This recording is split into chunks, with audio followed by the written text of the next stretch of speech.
Hello everyone, welcome to the web development course at AUL. This is the first lecture of the course. I will start with introducing the syllabus of the course. I will explain the details of what we are going to take in the course, and then I am going to start a brief introduction in the first chapter of the course on the textbook that we are going to take during the semester.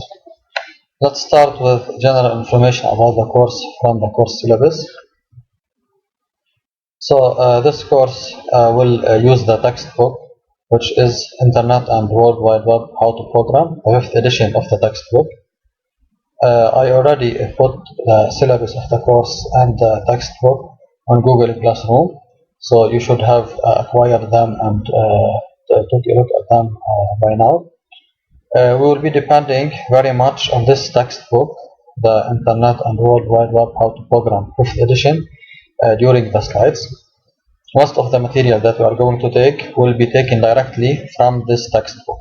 So it's very important to download this textbook, keep it with you, and always refer to it in each and every lecture that we are going to take. I will be putting also some slides of this textbook on Classroom, so you are also required to download the slides and study them, but we will not be depending completely on the slides. So some material will be enough to be understood and reviewed from the slide, while other material you should be studying them from the textbook. Okay, so the slides will not always contain all the details that we require to be able to understand the material that we want to take during the course. Now, with respect to the description of the course, first you should know that you should have taken the database system course before you register in this course. It's very important to have a solid programming basis that you should have before you can start web programming.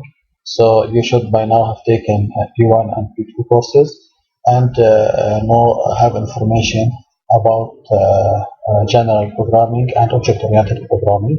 In addition, you should have taken the database systems, and you should know very well about the concept of databases, how to create tables, how to insert data into tables, and how to query the database and retrieve data. We will be learning in this course to develop websites. First, we will learn how to develop static websites that contain objects to display on the browser. Next, we will learn how to develop dynamic websites in which the website will change its appearance and behavior according to the activities and the actions that are taken and done by the user who will be browsing the website. Towards the end of the course, we will learn how to connect the website to a database and how to use the website to save data into the database and to retrieve data from the database and display them on the website. So it's very important for that to have good knowledge about the database systems.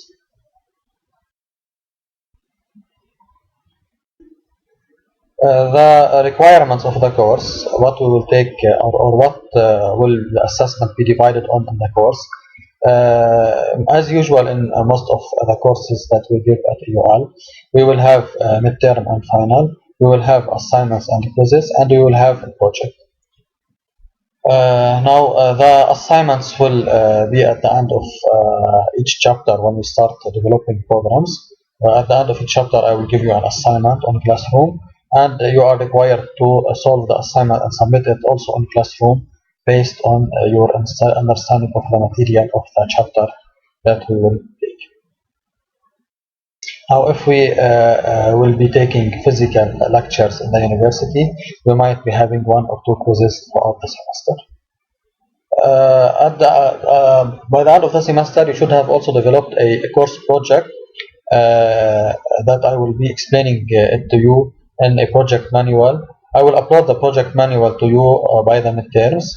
As usual in my courses, I put in the project manual all the required details that you should stick to in developing your project, and I will probably give you some ideas for websites that you can use to select one of them and develop it to create the website for your project.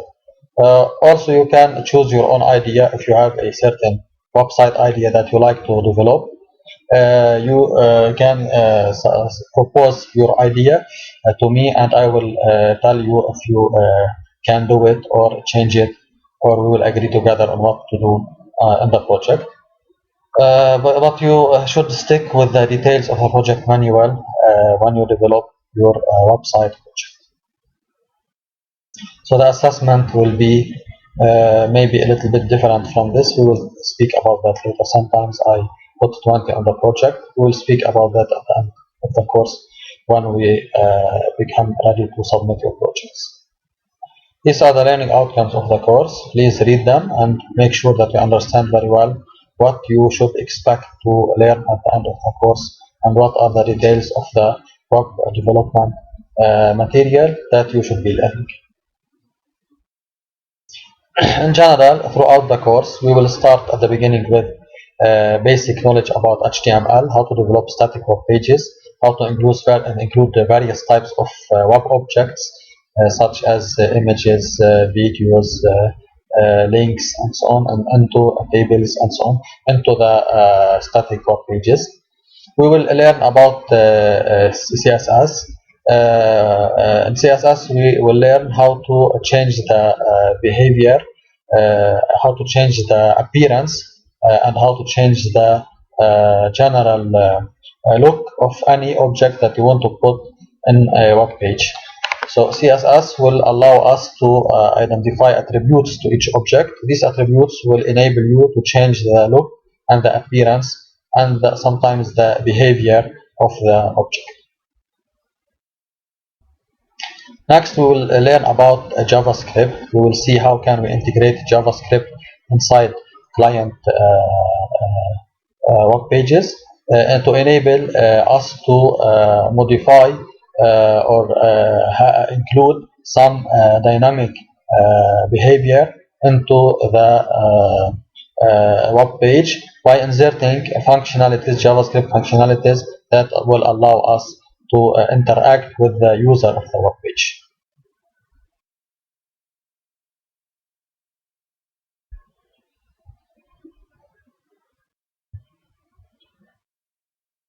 We will study a little bit about XML basics. Then we will introduce Ajax. Ajax is used to dynamically change the behavior and change the content of the web page without contacting the server.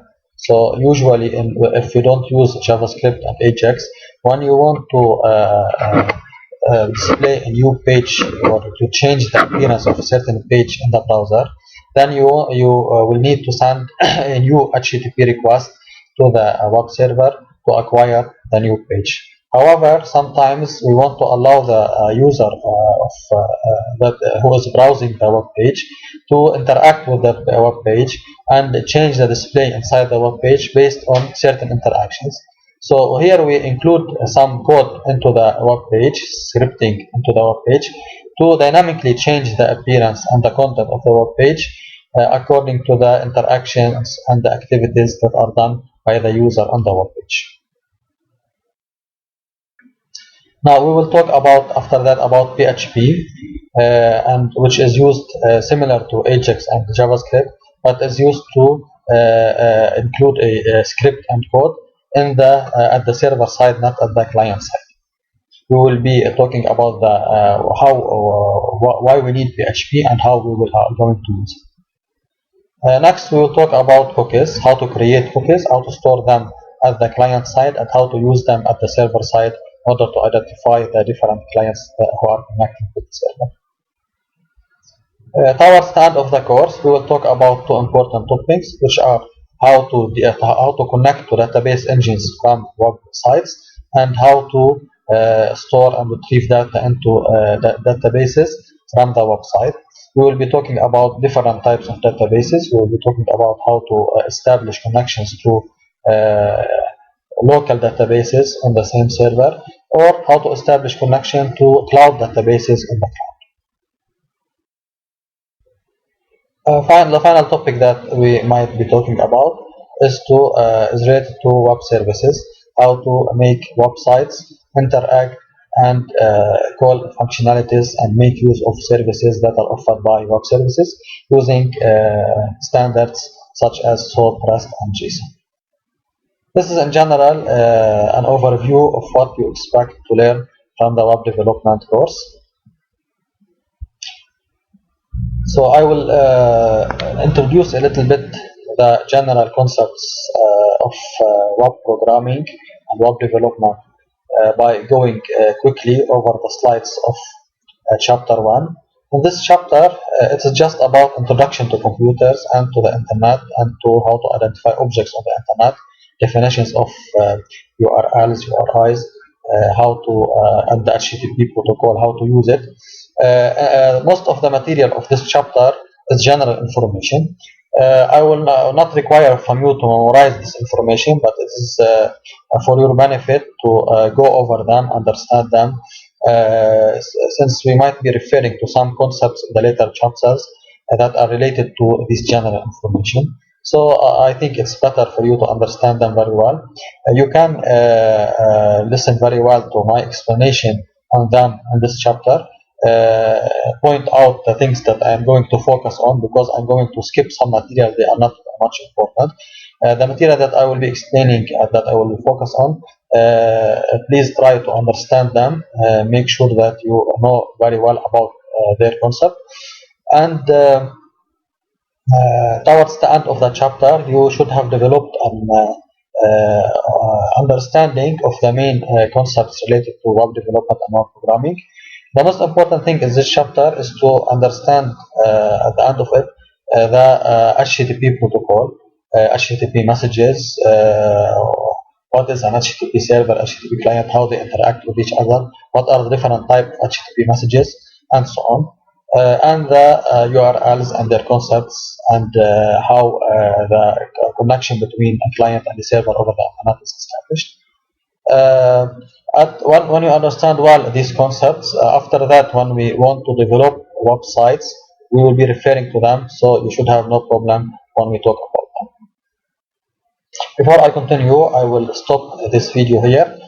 Then I will continue the brief introduction of this course from chapter 1 in another video. I will be most probably I will be doing that for most of the lectures.